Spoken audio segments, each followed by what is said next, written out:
Alright, to be honest, I tried to look like Bully McGuire with that hair because, my hair was a mess, and I just cleaned it just now, fixed it, and just...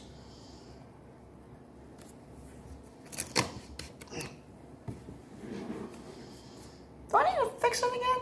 Oh, welcome back to another movie review on the channel, and, yeah, if you've been following my movie review for Spider-Man and Spider-Man 2, I'm trying to catch up for Spider-Man No Way Home, reviewing Spider-Man 3 along with TASM 1 and 2, and then Homecoming Far From Home. I sadly couldn't even do a movie review for Spider-Verse, because I tried watching it last night, and, bad news. This DVD player ain't a Blu-ray, it ain't a Blu-ray player. I almost said Blu-ray DVD player, that wouldn't make any sense, but it ain't a Blu-ray player, so sadly, I can only watch, I pretty much have to watch on YouTube, but that doesn't mean I'm still going to make a review. I'm still going to make a Spider-Verse review. Probably around Christmas Eve. Who knows? Who knows? It's going to be sometime this month. If not, then it's probably going to be next year, in preparation for Across the Spider-Verse Part 1. Now, anyways, let's get started with Spider-Man 3, which is going to be interesting. And I need to do a Bully McGuire cosplay one day. Spider-Man 3. The last movie of the Sam Raimi Spider-Man trilogy, but sadly the last Spider-Man movie ever made by Sam Raimi, as we will never see Spider-Man 4, as that sadly got cancelled. And broke all of our hearts. Now, I got some mixed thoughts on Spider-Man 3, but let's start off with some of the good stuff, as in my positives I have for this movie. So, of course, this is yet another childhood movie of mine, and to be honest, I have no idea which movie got me into Spider-Man, or which one I watched first, because I sometimes feel like Spider-Man 3 was like the first movie I saw. But I'd be confused either way whether I haven't seen the first two, or I wouldn't understand what would be going on, like what was going on in the movie, because I was a kid that time. But, like I said earlier, I would have been confused either way, so I definitely feel like I definitely saw the first two. Anyway, so I'll say this right off the bat, this was one of my most favorite movies out of the trilogy as a kid. Like, no joke, I had freaking loved this movie. I was obsessed with it. Now, I had some nitpicks as a kid, like there were some scenes I did not like. And one of them is the jazz scene. I just hate that scene so much, and I still hate it to this day. But still, I was obsessed with this movie as a kid. But now that I'm older, has my opinion changed? Maybe it's changed a bit. But I'll say that for later. But I'll tell you this, I was very obsessed with the black suit. Because, of course, black is the new color, I guess. It's probably on my second or third place for my favorite colors. My first two favorite colors are blue and green, but my most favorite color is blue. But this movie is the reason for why I like Venom. This is where I got my love for Venom. This is why Venom's probably my most favorite Spider-Man villain out of who knows how many Spider-Man villains are there. But still, this movie is the reason for why Venom is like my most favorite Spider-Man villain out of the other villains. And I had became obsessed with Spider-Man and Venom becoming rivals, as in arch nemesis and everything. But like I said with Spider-Man, that my opinion was that Green Goblin was like the perfect arch nemesis for him. There's a reason for why Venom is like my most favorite, and it's because, for example, Spider-Man and Venom are like Flash and Reverse Flash. They both have similarities, but one's good and one is bad. Another good examples, Superman and Bizarro, or Green Goblin and Sinestro, if I pronounce his name correctly. And Shazam and Black Adam. Okay, way too many DC characters to mention for a Marvel movie, but still, you get what I mean. But yeah, I liked everything that had to do with Spider-Man and Venom, but thanks to that Venom Let There Be Carnage post-credit scene, it's about damn time we see Tom Holland's Spider-Man go against Tom Hardy's Venom. Prepare for another versus movie, ladies and gentlemen. If they will do a versus movie, because I think it'd be awesome if because like they're setting up the Spider-Man versus Venom movie, and I think it should be titled Spider-Man vs. Venom. Don't you agree? Anyways, back to topic. So yeah, I was obsessed with Spider-Man 3, but one thing I was obsessed with the most, and will forever be obsessed with until the day I die, is Bully McGuire. Well, mostly the Bully McGuire dance, which would be this. Haven't driven a fraction in 20 years.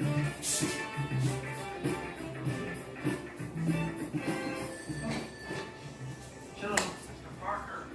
Dr. Connors here. Oh, just good camera. How are you? What a specimen you left me, Parker. Its chemistry is not unlike a dendritic meteorites of the 70s. You know what, Parker? Parker? Smell. Yeah, just It amplifies characteristics of its host. Yeah, especially aggression. This could be dangerous. Peter, you didn't keep any, did you? You got any in the nuts?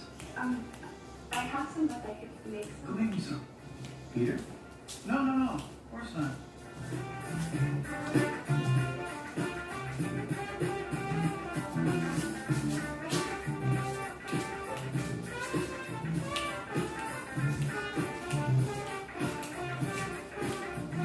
The shots are so good. I'd love to show you sometime. Peter, Parker.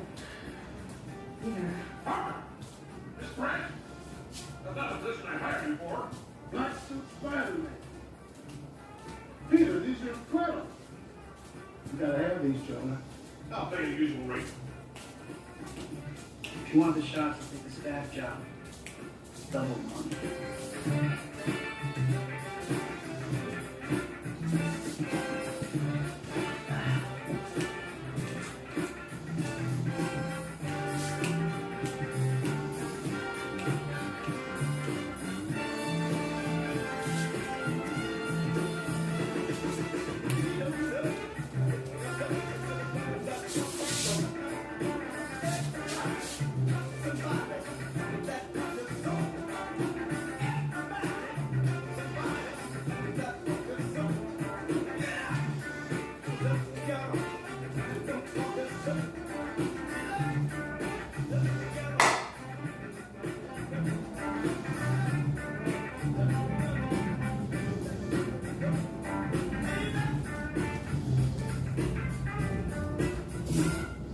Alright, I'm sorry, I had to do that. Like I said, I'm very obsessed with that, and I've been doing that a lot. And I'm gonna be doing that once I walk into that theater. Before I walk into, I saw a TikTok of this earlier this year, that someone did the Bully Maguire dance before they walked into the theater, and that's what they're gonna do once they see No Way Home. That's what I'm gonna be doing for the movie vlog, so stay tuned for that. Yeah, I just can't get over it. I just like to do the Bully Maguire dance 24/7, especially since No Way Home is coming out, but anyways, so yeah, the Bully Maguire montage. I'll admit, I was not liking where it was going, like how everything was going. You know, like I just wasn't becoming a fan of it.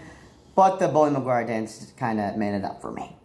For the Bully Maguire montage, I mean. But yeah, I will do that dance for the rest of my life. I will do the Bully Maguire dance forever. Even if I embarrass myself or feel nervous to do it in front of people. Like, funny story, on my last day at school, I badly wanted to do a Bully Maguire dance, and surprisingly, my art teacher had put on the video clip on YouTube, and I'm like, okay, I was not expecting him to do it. And then I just immediately did it. Like, I was a bit nervous, but I did it. Wish I got it on camera, though. Another positive I have for this movie is the Sandman character. I liked what Sam Raimi did with the character, because in this movie, he's not much of a bad guy. And I know he's a bad guy in the comics and everything, but just, he wasn't much of a bad guy. Just, well, like he said in the movie, he's not a bad person, just has bad luck. But yeah, he's not much of a bad guy in this movie, but when he becomes the Sandman, which would be the birth of Sandman, like that scene, I can see why it's so beautiful. Like, people say it's one of the most beautiful scenes in the entire movie of Spider-Man 3. And yeah, it really is, because like, as a kid, I really liked how he became the Sandman, because I thought it was really good, and to this day, I still enjoy that scene. And it's probably one of my most favorite scenes from the Sandman. And I liked how he and Peter had made peace with each other in the end of the movie, because I'll admit, I thought I liked the idea of when they retcon the killer for Uncle Ben, but now that I'm a bit older as a teenager, I have some mixed thoughts about it. But still, Sandman was one of the best parts about Spider-Man 3. And I'm looking forward to not only see him again, but also find out how the heck he was killed off screen, since he and Peter made peace with each other. Like, what the heck happened? Did one of them broke the peace treaty or something? But either way, I can't wait to see the Sandman in Spider-Man No Way Home. I might be crazy for thinking about this, but that scene where Peter and Harry team up has to be the origins for a superhero team-up, like the Avengers, for example. But seeing them team up was one of my most favorite scenes for the entire movie. And the score, which will be the soundtrack of this movie, slaps as always, but my most favorite theme out of the soundtrack has to be when Peter gets the black suit, which would be this. Where am I?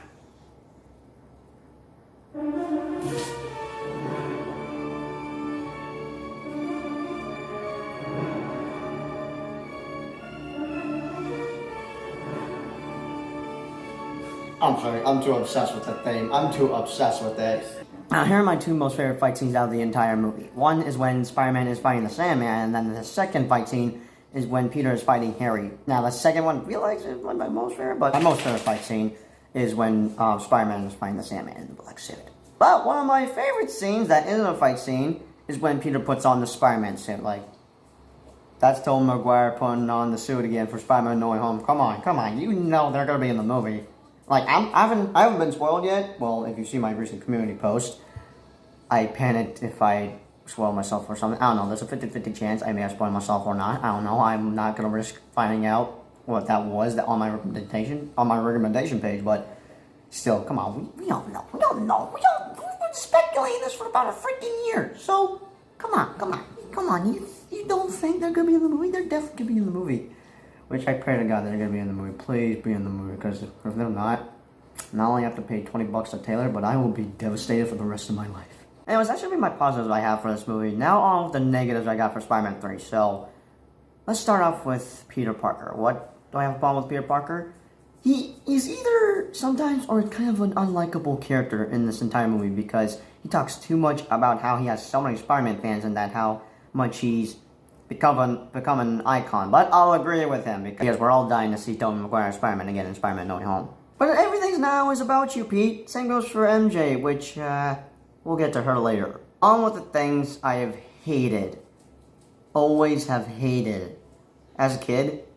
And like, it's just something I've hated to this day. And I still hate this scene. It's like, oh, what the heck, man? And that is when Peter kisses Gwen Stacy as Spider-Man. Like, oh, go on, go on. People will love it. They're asking, so give the fans what they want.